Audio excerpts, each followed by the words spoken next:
Cortana, do you read? Cortana, come in. Hey Chief, Cortana's actually on lunch break, so I'll be taking over. What can I do for you? What? You want me to make you dinner from the HALO Cookbook?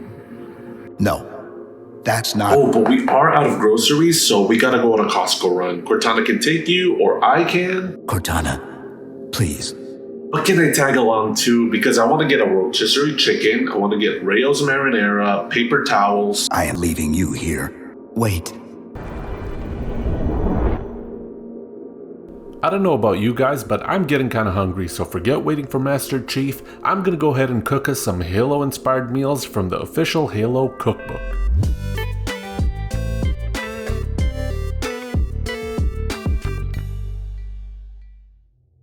The official Halo Cookbook by Victoria Rosenthal takes us across the galaxy to sample dishes from the famous eateries found in the Halo universe.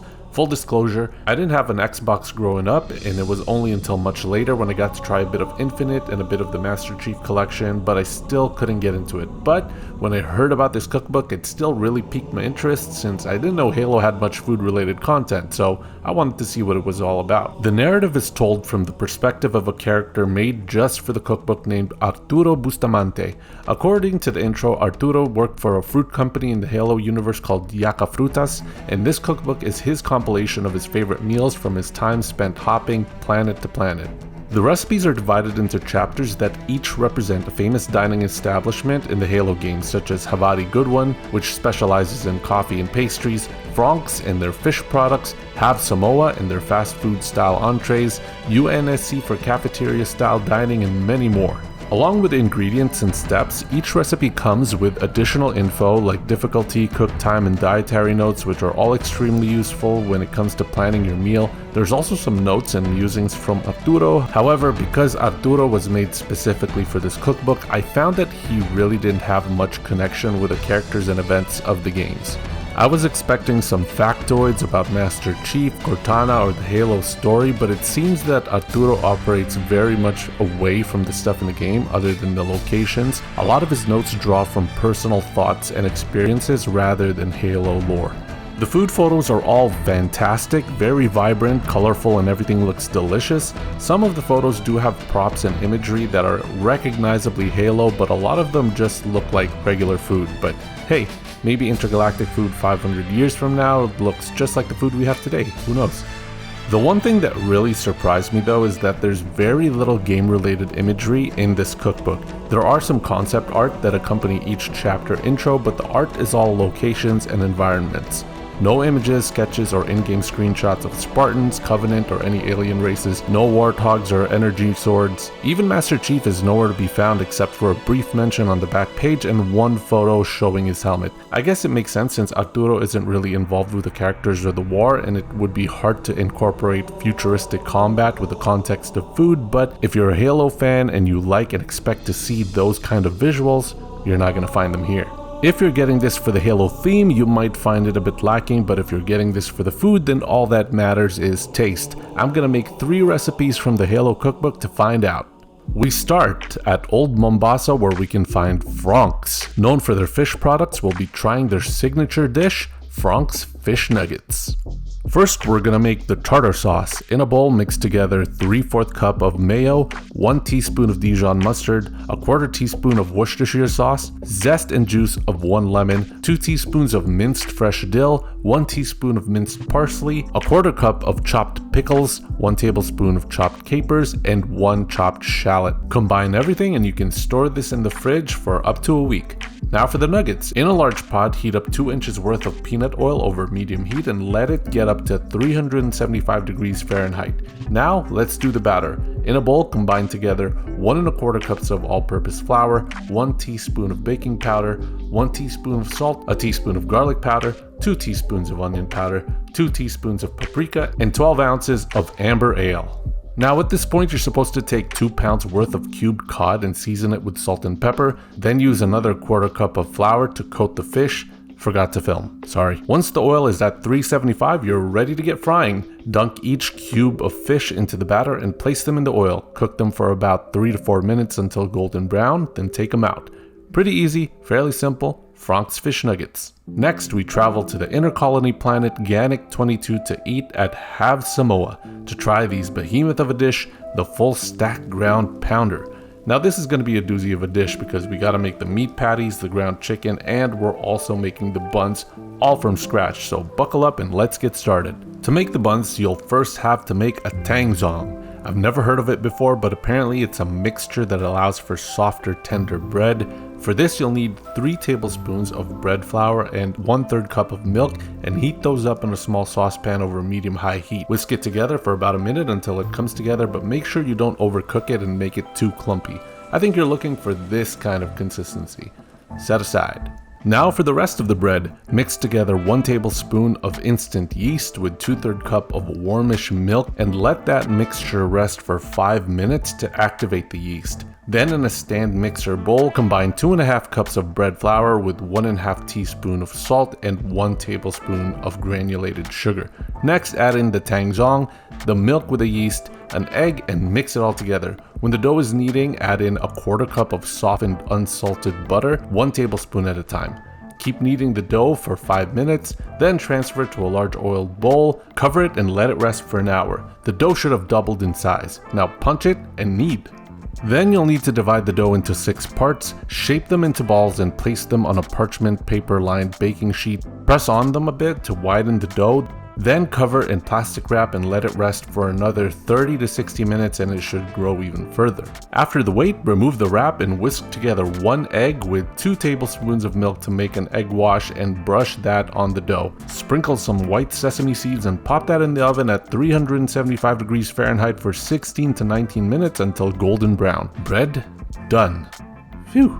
Let's work on the next component, the fried chicken. This is supposed to be fried moa, which is a large bird native to the reach, but everything tastes like chicken anyway, so we're going with chicken. Take some boneless chicken thighs and marinate that in 1.5 cups of buttermilk, 1/2 cup of pickle juice, 1 tablespoon of black peppercorns, 2 bay leaves, 1 tablespoon of salt, and 1 teaspoon of hot sauce. Refrigerate this for 8 to 24 hours.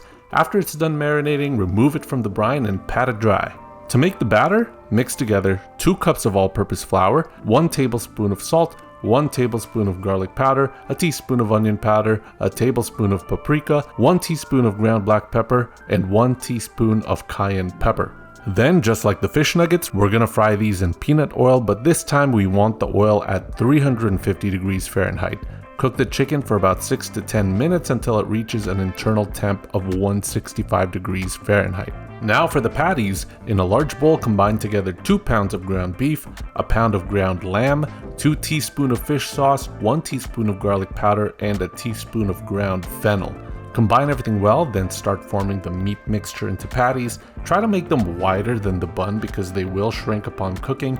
Then generously season each patty with salt and pepper. Then cook the patties for 4 minutes each side, or however you like your burgers done. Each burger will need 2 patties, 1 regular and 1 with cheese, so add a slice of cheddar cheese to one of them and let it melt. Now let's put it all together. Start off with our homemade bun, then place the patty with cheese on top, then a slice of butter lettuce, add on 1 piece of the fried chicken, then another piece of lettuce, drizzle some Japanese mayo on top, then add on the second burger patty, then lettuce, another slice of cheese, a slice of tomato, and finally 2 slices of bacon, then the bun. After all of that hard work, we're finally ready to go to town on our full stack ground pounder.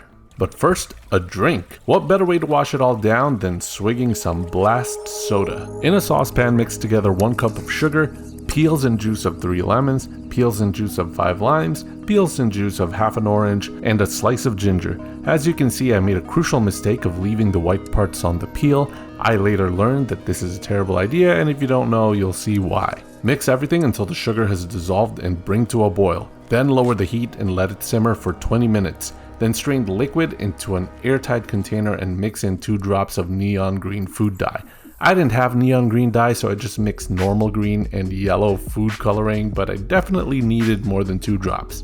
For a serving of Blast soda, take a 1/4 cup of this citrus syrup and add in 1/2 to 1 teaspoon of citric acid, depending on how sour you want to make it. Stir and add in some ice, and then top it off with 1 1/4 cup of club soda and mix it well.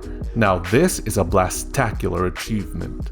Eating time! By the way, I'm trying a green screen this time, so if anything looks off like this disappearing lettuce, please forgive me. Growing pains of my editing skills. Let's take a bite of Fronk's fish nuggets. I just love the texture and color of the exterior. The crispy shell is super satisfying to bite, crunchy but still has a smooth feel, goes perfectly with the tender cod, really well seasoned, but the real star of the show is this tartar sauce. Damn, this is good. Beautifully herby, and the tang goes perfectly with the fish. I think you can put this sauce on anything and it would taste great. Now, before I continue on with this mountain of nuggets, I got another mountain to jump on. This mountainous full stack ground pounder. I don't even know where to begin. There's no way I'll be able to get an all-encompassing bite, but here we go. It's a bit hard to manage, but yes, it's pretty tasty. The burger patty was good, but I wish I made it wider so it's more proportionate with the bread after shrinkage. The fennel flavor in it, though, really stands out, and I love it. But the fried chicken? Dang, the pickle brine really comes out, and it's my favorite component of the dish. Crunchy, juicy, savory goodness. The bun tasted good. Nothing about it really stands out to me, but knowing that I made it from scratch does make it satisfying, not gonna lie. All in all, it's a good burger, but for a lazy boy like me, I don't think it's worth all the effort. If I'm gonna indulge in something like this, I would probably hit up my local burger joint, but it's definitely rewarding to put it all together. Now let's wash it all down with some Blast soda. Like that can I made? If you want the label, hit me up on the MisoHungrie Discord server and I'll hook you up with the file. So remember how I didn't take the white parts off the peel? Noob mistake. It made the drink super bitter. Totally my fault, but I can see this tasting really good had I left the white parts out. I like the citrusy notes and I love sour drinks, so I'm sure I would have enjoyed this had I not made a mistake. I may not be having a blast right now, but I'm sure you would since you won't make the same mistake I did. Final verdict for the official HALO Cookbook? Sinfully delicious, but could use more theme. Hey Chief, you really hurt my feelings earlier. I just wanted to go to Costco with you and make dinner plans. Your plan. It's not too late. It is too late. I had a ton of nuggets, I had a big ass burger, I'm super full now, and I didn't even have dessert. Did you even get me? Kirkland tuxedo cake. Goodbye, John.